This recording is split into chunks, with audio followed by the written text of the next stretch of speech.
আমরা প্রথম দিনে বলছি ডক্টর ইউনূস নির্বাচন দিবে না, দেওয়ার কোনো দায় দায়িত্ব তার নাই, সে নির্বাচন দিতে আসে নাই। আগামীতে একটি গৃহযুদ্ধ ছাড়া এর কোনো বিকল্প নাই, এবং এই গৃহযুদ্ধ মনে হয় ইনশাল্লাহ ডিসেম্বরে শুরু হয়ে যাবে। 5ই আগস্টের পরেই দেখবেন আপনার পরিবর্তন অনেক হয়ে গেছে। 5ই আগস্টের পরে দেখবেন যে আওয়ামী লীগ বিভিন্ন জায়গা থেকে আজান দিবে। আওয়ামী লীগ 5ই আগস্টের পরে আওয়াজ দিবে, আজান দিবে, মাথা তুলে দাঁড়াবে। আওয়ামী লীগ সেই প্রস্তুতি নিচ্ছে, এবং আমার মনে হয় নেওয়া উচিত। আওয়ামী লীগ এখন আর বসে বসে মনে হয় মার খাবে না। আমন্ত্রণ জানাচ্ছি প্রিয় দর্শক, মানচিত্রের নিয়মিত আয়োজন কথোপকথনে। আজকে আমাদের সঙ্গে যুক্ত রয়েছেন সাবেক সেনা কর্মকর্তা, সাবেক সংসদ সদস্য এবং মুক্তিযোদ্ধা মেজর অবসরপ্রাপ্ত আখতারুজ্জামান। মেজর আখতারুজ্জামান, আপনার কাছে শুরুতেই যেটি জানতে চাই, বর্তমানে যে বাংলাদেশ, সেই বাংলাদেশের সুস্থির কোনো লক্ষ্যে যাওয়ার কোনো সম্ভাবনা দেখছেন কিনা? ধন্যবাদ। আসসালামু আলাইকুম আপনাকে এবং আপনার মাধ্যমে আপনার অগণিত দর্শক শ্রোতাদেরকে। দেশটা অনিশ্চয়তার দিকে যাচ্ছে, প্রচন্ড বেগে অনিশ্চয়তার দিকে ধাবিত হচ্ছে। আমরা আজকে সকালবেলা দেখলাম যে ইলিয়াস সাহেব আসিফ নজরুলের অফিস ঘেরাও করার জন্য আহ্বান জানিয়েছে। কারণ এখানে শিক্ষা বোর্ডের কমিটিতে আলেম সমাজকে রাখা হয় নাই, এনসিপি কাউকে রাখা হয় না, এই জন্য তাকে ঘেরাও করতে বলা হয়েছে আসিফ নজরুল অফিসকে। এই যদি চলে, কথায় কথায় যদি বিদেশ থেকে কেউ ডাক দিয়ে বলে ঘেরাও করো, তাহলে দেশটা কোন দিকে যাচ্ছে? আজকে দেখেন পরপর 3টা থানার মধ্যে আক্রমণ হলো। চট্টগ্রামের পটিয়া, তারপরে হলো নীলফামারীতে 2টা থানা, হাতীভাঙ্গা একটা হলো, হাতীবান্ধা, আরেকটা হলো পাটগ্রাম, পাটগ্রাম, লালমনিরহাটে পাটগ্রাম, লালমনিরহাটে পাটগ্রামে আর হাতীবান্ধাতে ঘেরাও করলো। আপনি আমরা আগে থেকে বলে আসছি আমরা পুলিশ চাই। আমরা পুলিশ চাই যে পুলিশ তদন্ত করবে এবং তদন্ত করে অপরাধীকে শনাক্ত করবে এবং তারে আইনের কাছে সোপর্দ করবে। কিন্তু আমরা দেখেছি অতীতে পুলিশকে আমরা ব্যবহার করছি শাসনের অস্ত্র হিসাবে। পুলিশকে তথাকথিত দায়িত্ব দেওয়ার চেষ্টা করছি আইন শৃঙ্খলা রক্ষা করা। আইন শৃঙ্খলা রক্ষা করা তো অস্ত্র দিয়ে হয় না, আইন শৃঙ্খলা রক্ষা হয় আইন এবং তার প্রয়োগ দিয়ে। বিদেশ থেকে মব ক্রিয়েট করা, মবে উৎসাহ দেওয়া, যাদের কারণে এখন সরকার বিব্রত অবস্থা আছে, আবার সরকার তো তাদের পরামর্শগুলোই গ্রহণ করছে। সমস্যাটি কোথায়? তারা কি চায়, সরকার কি চায়? এটা আসলে সরকার, আবার বললাম তো, আমি কি করে বুঝবো তাদের মধ্যে কি সম্পর্ক? এই সরকার এবং বিদেশি আমার বন্ধুরা যারা কথা বলছেন তারা হলো একে অপরের সম্পূরক। তারা একজন আরেকজনের পিঠ চুলকাচ্ছেন। তারা সরকার যেটা করার দরকার সেটা তাদেরকে দিয়ে বলাচ্ছে, এবং তারা যেটা সহায় করাতে চায় সেটা তারা সরকারকে বলছে আমরা জনমত তৈরি করে দিচ্ছি, তোমরা সেটা করো। এই যে চলতেছে, এই চলার মধ্যে তো ব্যর্থতা হলো আমাদের রাজনীতিবিদদের। আমি যে কথাটা শেষ করতে পারি নাই, কারণ কথাটা অসমাপ্ত থাকলে কথাটা ভুল হবে। পুলিশ সুশীল সমাজের একটা অত্যাবশ্যকীয় উপাদান। একটা পুলিশ ছাড়া একটি রাষ্ট্র, একটা সুরাষ্ট্র কল্পনা করা যায় না, এটা সম্ভব না। পুলিশ থাকতে হবে। কিন্তু আজকে আমরা পুলিশকে যে জায়গায় নিয়ে যাচ্ছি বা নিয়ে যাওয়ার চেষ্টা করতেছি, সেখানে পুলিশকে তো আমরা শুধু নিষ্ক্রিয় নয়, পুলিশকে আমরা রীতিমতো একটা ভিলেন বানিয়ে ফেলেছি। তারা আজকে সবারই প্রতিপক্ষ। আপনি দেখেন, আগামী নির্বাচন যদি করতে হয় একটা পুলিশিং লাগবে। পুলিশ তো মূলত তদন্ত সংস্থা, তারা তদন্ত করে অপরাধীকে শনাক্ত করবে এবং শনাক্ত করে তাকে আইনের হাতে সোপর্দ করবে। আইন যখন বিচার করবে, সে বিচারের রায়টা পুলিশ কার্যকর করবে।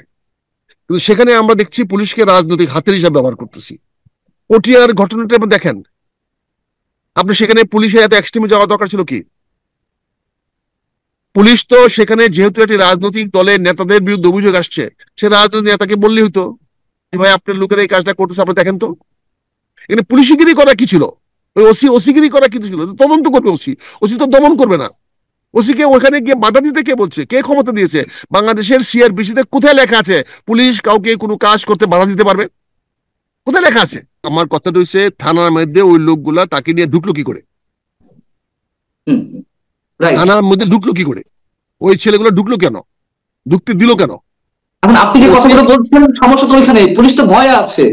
না না, পুলিশ যদি ভয়ে থাকে, তাহলে পুলিশ যদি ভয়ে থাকে তাহলে পুলিশ আঘাত করতে গেল কেন? সে আঘাত প্রাপ্ত হইতো, সবাই দেখতো।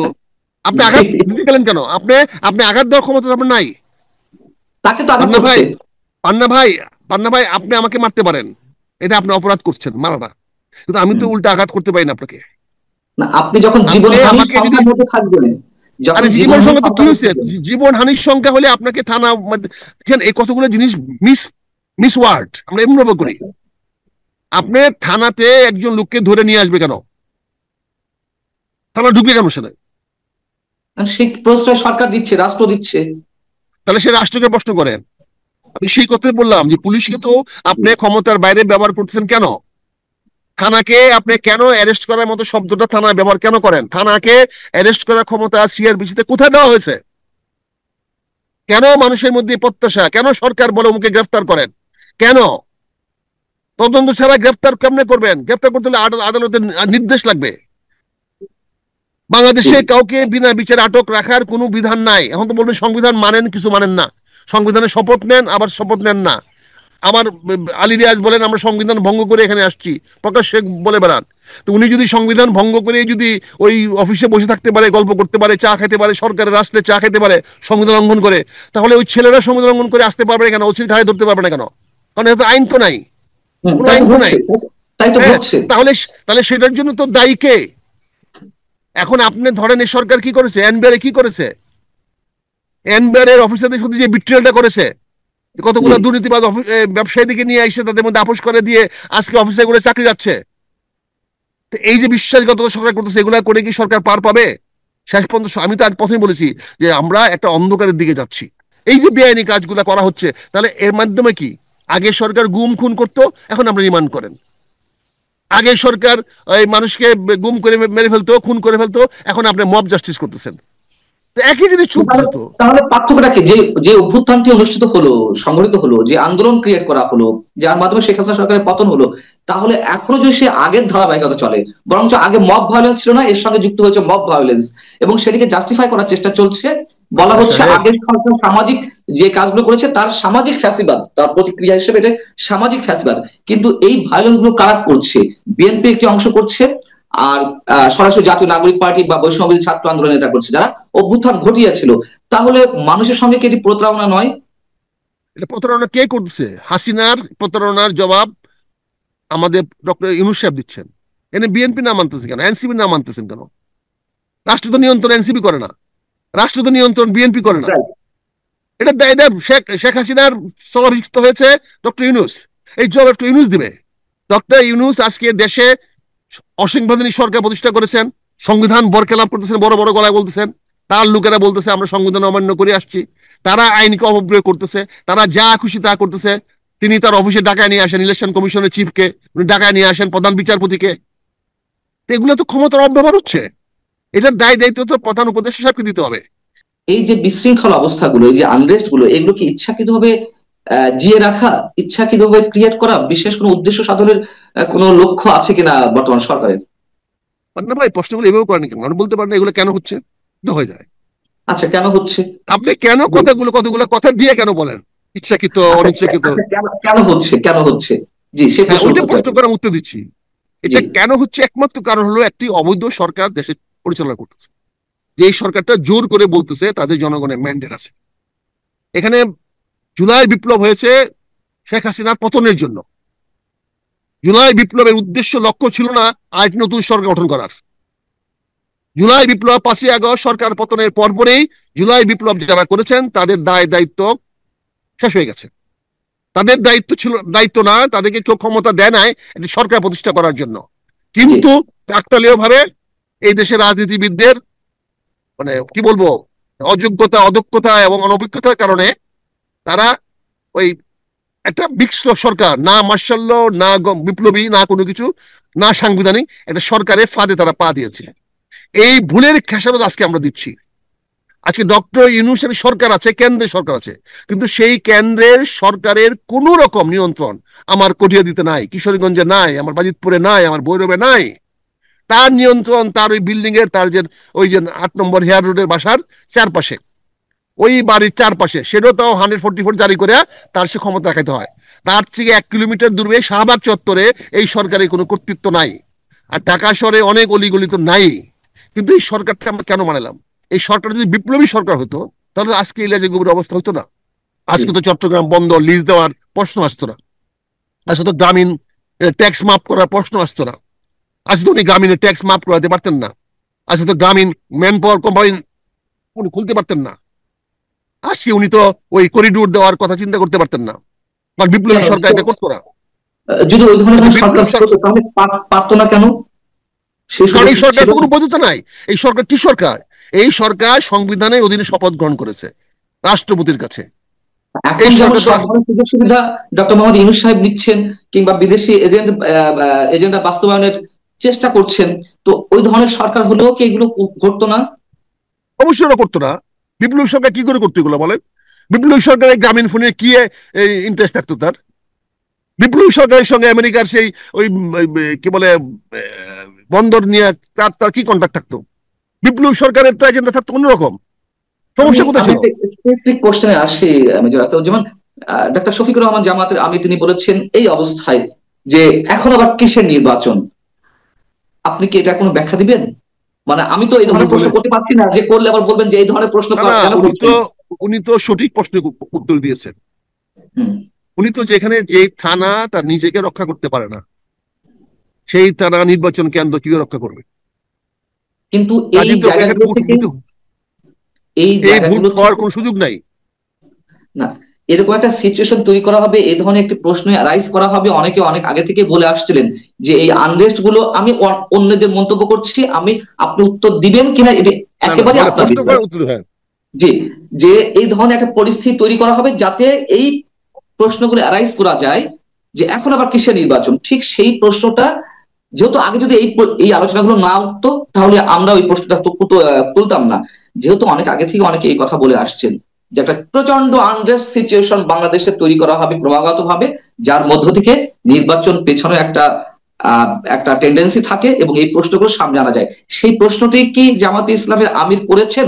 এখন অনেকের প্রশ্ন, আমি অন্যদের কথা আপনার সামনে রিপ্রেজেন্ট করছি।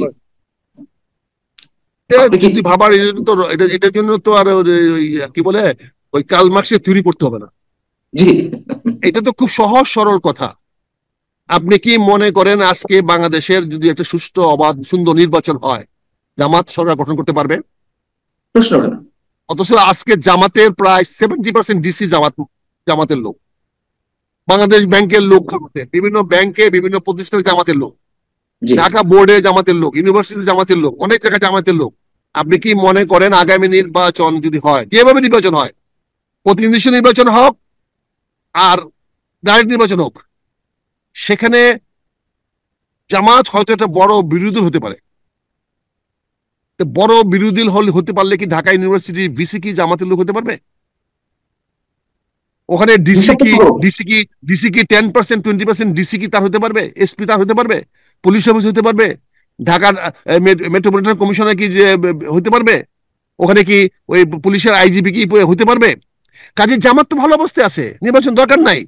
তারা বিভিন্ন ভাবে টাল বাহানা করে নির্বাচনে পিছিয়ে নিয়ে যাবে। এখন যে প্রোটোকল যারা পাচ্ছে জামাতের নেতারা, এটা কি সরকারের মন্ত্রীর চেয়ে কম পাচ্ছে?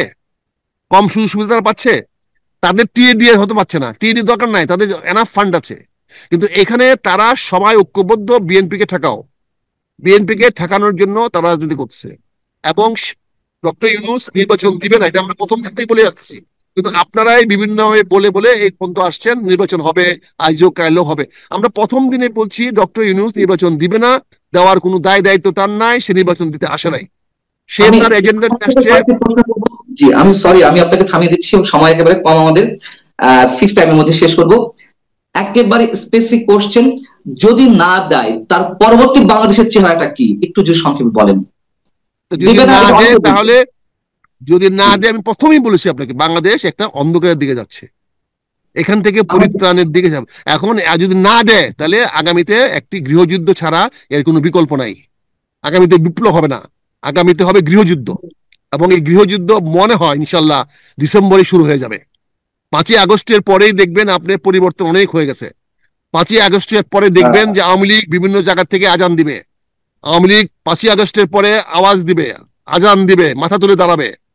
আওয়ামী লীগ সেই প্রস্তুতি নিচ্ছে এবং আমার মনে হয় নেওয়া উচিত। আওয়ামী লীগ এখন আর বসে বসে মনে হয় মার খাবে না, আওয়ামী লীগ মনে হয় তৈরি হচ্ছে। কেন প্রস্তুতি নেওয়া উচিত? এই জন্য নেওয়া উচিত যে তারা আওয়ামী লীগকে পতন করতে গিয়ে তারা মুক্তিযুদ্ধকে ধ্বংস করার চেষ্টা করতেছে। এখন আওয়ামী লীগকে মুক্তিযুদ্ধের সমর্থক করে তুলে ধরা হচ্ছে। আওয়ামী লীগ মানে মুক্তিযুদ্ধ, মুক্তিযুদ্ধ মানে আওয়ামী লীগ। কাজে মুক্তিযুদ্ধ রক্ষা করার জন্যই আওয়ামী লীগকে আবার ফিরে আসতে হবে, এবং ফিরে আসার মতো শক্তি তার আছে। তার পিছনে আমেরিকা আছে, তার পিছনে ভারত আছে, তার পিছনে পশ্চিমা বিশ্ব আছে। যদি তারা দেখে, আমেরিকা নাকি ডক্টর ইউনূসের সরকারের পক্ষে কেন থাকবে? সে হলো বাইডেনের লোক, কেন থাকবে? কোন কারণে থাকবে? সে হলো ডেমোক্রেটদের লোক। ডিপ সে হলো স্টেটে খেলা তো ডেমোক্রেট। চলছে। হ্যাঁ, ডিপ স্টেটে খেলা তো ডিপ চলছে। স্টেটে কি আছে এখানে? তো এখানে যদি তার পক্ষে থাকতো তাহলে কি তার ফরেন মিনিস্টার ফোন করে ধমকাইতো? বলেন। ফরেন মিনিস্টার ধমকেছে কিনা আমরা তো জানি না, আমরা তো অনুমান আমি তো করতে জানি, পারি। আমি তো জানি ধমকাইছে। অস্বীকার করো, কোন ধমকায় নাই। ওনাকে আপনার কাছে অকথ্য ভাষায় গালাগালি করছে আপনার কাছে তথ্য এবং প্রমাণ গালাগালি আছে? করে ধমকাইছে। হ্যাঁ, আপনি মার্কো রুবিও যে টেলিফোন করে ডক্টর মোহাম্মদ ইউনূসকে ধমকেছেন, এই তথ্য প্রমাণ কি আপনার কাছে আছে? নাই যে তা কি ওনাকে ধমকায় নাই এরকম কোনো তথ্য প্রমাণ আছে? না, ওনাকে যে সেটা ধমকায় নিয়ে নাই তাহলে এরকম কোনো সেটা তথ্য নিয়ে প্রমাণ আছে? ঠিক আছে, এরকম আপনাকেও কি তথ্য করতে প্রমাণ হবে? আছে? এটা তাহলে নিয়ে তর্ক চলবে তাহলে না। ধমকায় নাই আমার সরকার প্রধান কেন একটা পররাষ্ট্রমন্ত্রী টেলিফোন ধরবেন? কেন ধরবেন? এক্স্যাক্টলি টেলিফোন করে এইটা যদি গালাগালি করেন নাই, তাহলে তুমি ওই ও বধু টেলিফোন করে যদি গালাগালি করেন নাই, তাহলে এর প্রমাণ কি? আমি ধরলেন কেন তার টেলিফোন? আপনি তার টেলিফোন উঠালেন কেন? যদি ব্যক্তিগত হয়ে থাকে তাহলে আমাদের জানালেন কেন? আর যদি সরকারি হয়ে থাকে তাহলে আপনি কি কথা হয়েছে আপনি জানাচ্ছেন না কেন আমাদেরকে? কেন জানাচ্ছেন না? জানাচ্ছেন না এই জন্য আপনাকে অপমানজনক কথা বলেছে, আপনাকে ইনসাল্ট করেছে, আপনাকে যেটাকে আমরা বাংলা ভাষায় বলে অকথ্য ভাষায় গালাগাল করেছে। এই জন্য আপনি আমাদেরকে জানাচ্ছেন না। এটাই তো তথ্য প্রমাণ। এর বিকল্পটা আপনি বলেন। আমি তো বলছি, আমি তো প্রকাশ করলাম যে এর ছাড়া কি? আমি তো আপনার তথ্য প্রমাণ দিলাম, কিন্তু উনি কিছু বলে আমার নাই। আমরা 3 মিনিটের মধ্যে শেষ করব। ছোট করে আপনার কাছে একটু আনসারটি পেতে চাই। আপনি যে সবচেয়ে স্পর্শকাতর বিষয়টি কথা বললেন আমাদের অস্তিত্বের জায়গা থেকে, যে এই সরকার মুক্তিযুদ্ধকে বিতর্কিত করতে চাইছে, ইতিহাস গান করতে চাইছে, এবং আবারও সরকারের তথ্য এবং সম্প্রচার উপদেষ্টা শুক্রবার তার ফেসবুকে একটি দীর্ঘ স্ট্যাটাস দিয়েছেন। এই আন্দোলনের উদ্দেশ্য সম্পর্কে তিনি ক্লিয়ার করেছেন, এবং আবারও এই আন্দোলনকে 24 আন্দোলনকে তিনি 71-এর সঙ্গে মেলানোর ধৃষ্টতা দেখিয়েছেন। আমার প্রশ্ন হচ্ছে, 71-এ তো আমরা স্বাধীন একটা ভূখণ্ড পেয়েছি, তারা ম্যাটিকুলাস ডিজাইন তো ছিল না, স্বতঃস্ফূর্ত মানুষের অংশগ্রহণ ছিল 71-এ প্রতিটি ধাপে, 66, 69, 70। তিনি এখানে বলছেন যে সেটা নাকি ম্যাটিকুলাস ডিজাইন ছিল, এবং সেটির সাথে 24-এ গণ অভ্যুত্থানকে বা আন্দোলনকে আবারও মেলাতে চাইছেন আমি একজন। মাহফুজ আলমের কথাগুলো শুনি নাই, বক্তব্য শুনি নাই, তো আপনার বিশ্লেষণে যেটা পাইলাম সেখানে সে 71-কে রেফারেন্স দিয়েছে। 71 তো অস্বীকার করে নাই, ডক্টর ইউনূসের মতো তো বাটন রিসেট করে নাই। কথা কথা সে মেলাচ্ছে। বলছে 71টি একটি মেটিকুলাস ভাবে তৈরি হয়েছে। একই ভাবে মেটিকুলাসলি এসে 24-এ আন্দোলন তারা করেছে। 24-এ 5ই আগস্টের পরে তাদের মেটিকুলাস প্রোগ্রাম কি সেটা আমরা জানতে চাই। আমরা দেখেছি বঙ্গবন্ধু শেখ মুজিবুর রহমানের বা পাকিস্তান থেকে প্রত্যাবর্তন করার পরে ওনার আর কোনো মেটিকুলাস প্রোগ্রাম ছিল না। উনি তখন মৌলানা ভাসানীর সঙ্গেও ছিলেন না, শহীদুল আলম খানের সঙ্গেও ছিলেন না, আলাদা হয়ে গেছেন। তার পরবর্তীতে ওনার যে মেটিকুলাস প্রোগ্রাম, সেই মেটিকুলাস প্রোগ্রাম জনগণ মানে নাই, ওনার বাকশাল মানে নাই, ওনার অনেক কর্মসূচিকে মানে নাই, যার ফলে ওনার করুণ পরিণত হয়েছে। আজকে যদি মাহফুজ আলমরা যদি একটা মেটিকুলাস প্রোগ্রাম করে হাসিনাকে পতন করা থাকে, আমি তার জন্য তাকে পূর্ণ অভিনন্দন জানাই। তারা সফল হয়েছে। আমার কথা হচ্ছে, এটা তো একটা সরকারের পতন, আর ওটা একটা স্বাধীন ভূখণ্ডের জন্য যদি আপনার ম্যাটিকুলাস ডিজাইন থেকেও থাকে, আপনারা সেটা একটা স্বাধীন ভূখণ্ড উপহার দেওয়ার জন্য ব্যবহার দিয়েছেন। না না, সেটা তো মেটিকুলাস প্রোগ্রাম করে করেছে, সফল হয়েছে, সে তো অস্বীকার করে নাই। মাহফুজ তো অস্বীকার করে নাই। মাহফুজ বলছে মেটিকুলাস প্রোগ্রাম করে যদি একটা রাষ্ট্রকে পরিবর্তন করা যায়। আমরা তো লড়কেলেঙ্গে পাকিস্তান করেছিলাম, পাকিস্তান তো আমাদের রাষ্ট্র ছিল। আমরা সেখান থেকে মেটিকুলাস প্রোগ্রাম করে যদি আমরা পাকিস্তান থেকে বেরিয়ে আসতে পারি, যদি আসি, সে বলছে হচ্ছে এটা। এখন আমরা যদি শেখ হাসিনাকে পতনের জন্য যদি কেউ ছল চাতুরি করে থাকে, কুটো কৌশল করে থাকে, আগেরটা হয়েছে কিনা সেটা অন্য প্রশ্ন, কিন্তু সে যদি করে থাকে তাহলে শেখ হাসিনার পতনটাকে তো আমি বৈধই বলছি, তারা সঠিক কাজ করেছে। আমার কোনো আপত্তি নেই, এক্ষেত্রে আমার কোনো আপত্তি নেই। আমার কথা হচ্ছে যে এই ম্যাটিকুলাস ডিজাইনের উদাহরণটা তো অন্যভাবে দেওয়া যেতে পারতো, 90-এর গণঅভ্যুত্থানের সাথে দেওয়া যেতে পারতো, বা অন্য কোনো আন্দোলন। কেন কথায় কথায় 71-কে আনা? কেন কোথায় কোথায় সবসময় রিপ্লেস করা 24-কে 71-এর জায়গায়? এই কথাটা তো আপনি আজকে বলে লাভ নাই। আমরা তো জুলাই মাসেই বলেছিলাম, মুক্তিযুদ্ধ থেকে আহ্বান জানিয়েছিলাম গত জুলাই মাসে, 2024 সনের জুলাই মাসে আমার বক্তব্য আছে, দেখেন, জানিয়েছিলাম মুক্তিযোদ্ধারা সজাগ হন, রুখে দাঁড়ান, আপনাদের বিরুদ্ধে ষড়যন্ত্র হচ্ছে, সমস্ত রাজাকাররা ঐক্যবদ্ধ হচ্ছে, এই আন্দোলনের পুরোধা সবাই স্বাধীনতা বিরোধী, আপনারা সাবধান হন। আপনারা কেউ সাবধান হন নাই। আমার দলকেও বলেছে সাবধান হন নাই। আজকে তারা আসছে, এটা এই দেশের জনগণ সজাগ বলে 1 বছরের মধ্যে তারা ইস্ট পাকিস্তান বানাতে পারে নাই, পাকিস্তান বানাতে পারে নাই। 1 বছর চলে গেছে, কিন্তু তারা এখনো সেই চেষ্টা করে যাচ্ছে। ইনশাল্লাহ তারা সফল হতে পারবে না। এই বাংলাদেশ বাংলাদেশ থাকবে। এবং আমার দেশমাতা খালেদা জিয়া 1 জুলাইয়ের যে আহ্বানটা জানিয়েছেন, 3টা পয়েন্ট খেয়াল করে দেখেন। উনি বলেছেন স্পষ্ট বলেছেন, জুলাই বিপ্লবের আমাদের সামনে নতুন বাংলাদেশ গড়ার সুযোগ সৃষ্টি হয়েছে। সে নতুন বাংলাদেশ গড়ার, বাংলাদেশই করে নাই, বাংলাদেশটাকে নতুন করে গড়তে পারে না। তারপরে তিনি বলেছেন, আমার দেশের সার্বভৌমত্বকে রক্ষা করার জন্য আমাদের ঐক্যবদ্ধ হতে হবে। কোন দেশের পররাষ্ট্রমন্ত্রী আমার সরকার প্রধানের সাথে কথা বলা আমার সার্বভৌমত্বের লক্ষণ, এটা উনি স্পষ্ট করেছেন। আরেকটি উনি কথা বলেছেন, এই 24-এর এই যুদ্ধে, এই বিপ্লবে যারা আহত এবং নিহত হয়েছেন তাদের পূর্ণ বাসন এবং তাদের কম্পেনসেশন, তাদের ক্ষতিপূরণ দেওয়ার ব্যবস্থা নিতে বলেছেন এবং তিনি করবেন। কাজে ওনার নির্দেশনা সুস্পষ্ট। অনেক অনেক ধন্যবাদ মেজর আখতারুজ্জামান আপনাকে। দর্শক ভালো থাকুন।